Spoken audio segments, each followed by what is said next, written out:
ওরে নবীর প্রেমে মজনু যিনি,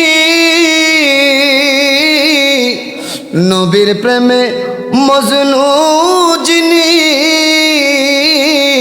আশিক রাসূল ওয়াইস করনে বলো নবীর প্রেমে মজনু যিনি, আশিক রাসূল ওয়াইস করনে। 32 দন্দন শহীদ করলো একটিও রাখলো না, ওরে 32 দাঁত শহীদ করলো একটিও রাখলো না। ওরে নবীর প্রেমে মজনু যারা তারাই মৌলানা, বলো নবীর প্রেমে মজনু যারা তারাই মৌলানা। সালাত শুনিয়া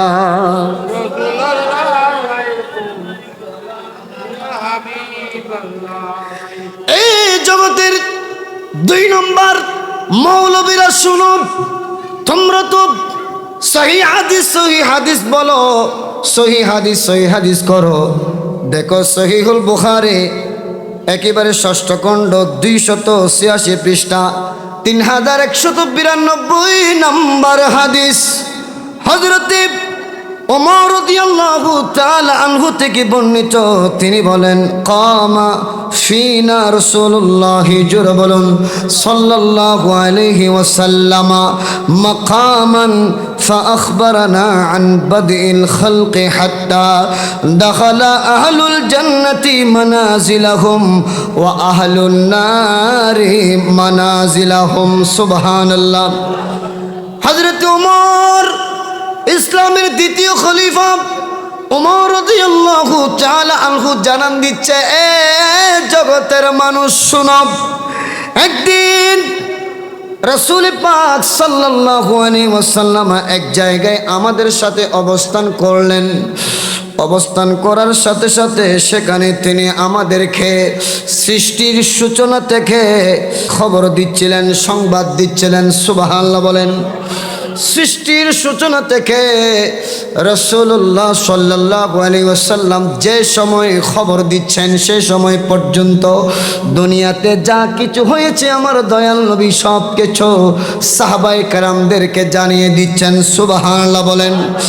হাত্তা এমনকি দাখালা আহলুল জান্নাতি মানাজিলাহুম, কারা জান্নাতে যাবে, ওয়া আহলুন নারি মানাজিলাহুম, কারা জাহান্নামে যাবে আমার দয়াল নবী অকপটে সবকিছু বলে দিচ্ছেন। সুবহানাল্লাহ বলেন।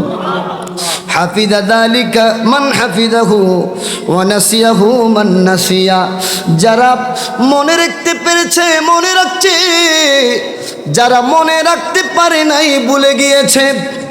জগতের মানুষ বলতে চেয়েছিলাম আমার দয়াল নবী রহমতুল লিল আলামিন যদি দুনিয়াতে কারা জান্নাতি হবে কারা জাহান্নামী হবে সেটা যদি জানে, ও জগতের মুনাফিকরা তোরা কিভাবে বলস আমার দয়াল নবী গায়েব জানে না? গায়েব না জানলে কি আমার দয়াল নবী জান্নাতি কারা জাহান্নামী কারা বলে দিতেন? জোরে বলুন ঠিক কিনা? আমার দয়াল নবী যদি গায়েব না জানতেন তাহলে কিভাবে বলে দিয়েছেন কারা জান্নাতি কারা জাহান্নামী? দুনিয়ার জগতের মানুষেরা রে, এই হাদিস কিন্তু দুনিয়ার কোনো মানুষের বানানো নয়। এটা সিহাসিত্তা 6টি বড় বড় গ্রন্থের ভিতরে একেবারে আসাহুল কুতুব বাদা কিতাবিল্লাহি তাআলা আযজা ওয়া জাল, আল্লাহর কালামের পরে সর্বশ্রেষ্ঠ বিশুদ্ধ কিতাব সেটা হলো বুখারী শরীফ। সুবহানাল্লাহ। বুখারী শরীফের মধ্যে ইমাম বুখারী নোট করেছেন, হযরত ওমর রাদিয়াল্লাহু আনহু জানান দিয়েছেন, এত তো সত্ত্বেও যারা আমার রাসূলকে বলে যে রাসূল গায়েব জানে না, রাসূল দেওয়ালের ওই পারে দেওয়ালের ওই পাশে কি হয় সেটাও নাকি জানে না, নাউজুবিল্লাহ। এটা যারা বলে এরা কখনো আমার নূরানী নবীজির সত্যিকার উম্মত হতে পারে না, এরা হলো নবীর বেয়াদব উম্মত। আল্লাহ এই বেয়াদব উম্মত হওয়া থেকে আমাদেরকে হেফাজত করুক। জোরে বলেন আমিন।